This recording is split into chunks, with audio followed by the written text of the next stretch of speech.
ఇక వీరన్నపేట గుట్టలో సంచరిస్తున్నటువంటి చిరుతపులిని పట్టుకునేందుకు ఫారెస్ట్ శాఖ సిబ్బంది కూడా రంగంలోకి దిగడం జరిగింది. ఇప్పటికే ప్రత్యేకంగా గుట్టల్లో ఒక చిరుతపులిని బంధించేందుకు ప్రత్యేకంగా బోన్ కూడా ఏర్పాటు చేయడం, దీనికి సంబంధించి చిరుతకు గాలం వేసేందుకు ఒక మేకను కూడా ఇక్కడ ఏర్పాటు చేసుకోవడం అయితే జరిగింది. అయితే ఈ రాత్రికి లేదా రేపు ఉదయానికల్లా దీనికి సంబంధించినటువంటి ఒక అప్డేట్ వచ్చేటువంటి అవకాశం అయితే ఉందని ఫారెస్ట్ శాఖ అధికారులు కావచ్చు సిబ్బంది అయితే అంచనా వేస్తూ ఉన్నారు. దీనికి సంబంధించి మనతో పాటు కొంతమంది ఫారెస్ట్ సిబ్బంది ఉన్నారు, వాళ్ళని అడిగి మరిన్ని వివరాలు తెలుసుకున్నాం. చెప్పండి మేడం, మీకు ఎప్పుడు సమాచారం అందింది? చిరుతపులిని పట్టుకునేందుకు ఏ రకమైన చర్యలు తీసుకుంటున్నారు? సార్ మాకు నిన్న ఈవినింగ్ 6 o'clockకి అట్లా సమాచారం అందించడం జరిగింది. కౌన్సిలర్ గారు ద్వారా సమాచారం అందుకోవడం జరిగింది. వీరన్నపేట 31 వార్డు కౌన్సిలర్ మోహసిన్ గారి ద్వారా మేము ఇన్ఫర్మేషన్ తీసుకున్న వెంటనే ఇక్కడికి ఒక 20 minutesలో రీచ్ అయిపోయి మొత్తం ఈ పరిసరాలంతా కూడా పరిశీలించడం జరిగింది. వాళ్ళు ఆల్రెడీ అది వరకు లెపర్డ్ సంచరిస్తున్న వీడియోస్ అన్నీ తీసుకున్నారు. బట్ పగ్మాస్ ఎక్కడ ఉన్నాయి ఏంటి అనేసి కొద్దిగా అందరినీ వీరన్నపేట వాస్తవ్యులను అందరినీ తీసుకొని మొత్తము అడవిలో తిరగడం జరిగింది. సో మాకు అక్కడక్కడ పగ్మాస్ అక్కడక్కడ కొంచెం అనిపించినాయి. ఇక్కడ లెపర్డ్ మూమెంట్ ఉందనేది మాకు అనిపించింది. మళ్ళీ మార్నింగ్ అది నైట్ అవర్స్ కావడం వల్ల ఇమీడియట్గా లోపలికి వెళ్ళలేం కాబట్టి వెళ్ళిపోయి మార్నింగ్ అవర్స్ వచ్చేసినాం. మళ్ళీ మా తోటి కొలీగ్ సారు లక్ష్మీకాంతరావు గారు సార్ కూడా ఇందులో పాల్గొన్నారు. వచ్చేసి మేమంతా వీళ్ళన్న కౌన్సిలర్ గారిని తీసుకొని తర్వాత కొంతమంది యువకులను తీసుకొని ఫారెస్ట్ అంతా కూడా రెవెన్యూ గుట్ట అంతా కూడా తిరగడం జరిగింది.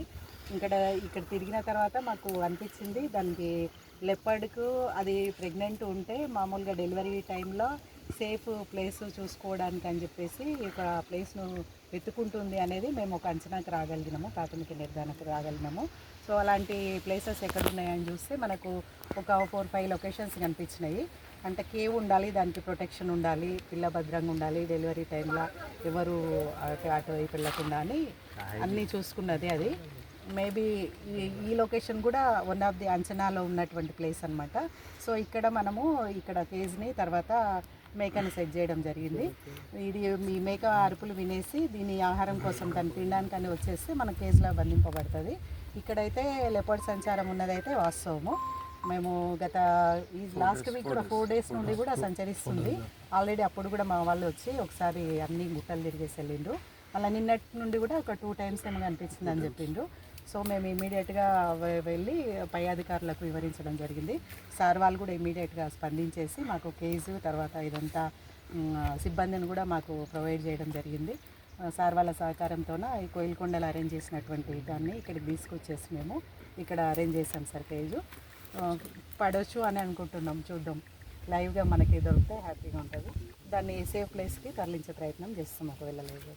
ముఖ్యంగా ఇవాళ ఉదయం కూడా డ్రోన్ కెమెరాతో కూడా కొంత పరిశీలించినట్టుగా కూడా తెలుస్తుంది. అందులో ఏమైనా ఆనవాళ్ళు చిక్కాయా మీకు సంబంధించి? అలాగే బోన్లు ఒక్కటి సరిపోతుందా, ఇంకేమైనా ప్రత్యామ్నాయ ప్లాన్లు ఏమైనా చేస్తున్నారు? ప్రస్తుతానికైతే మనము కెమెరా ఈ ట్రాప్స్ ఇప్పుడు కెమెరా అరేంజ్ చేస్తామండి. దీంతో పాటుగా డ్రోన్ కెమెరాతోనైతే మనం ఏం తీయలేదు.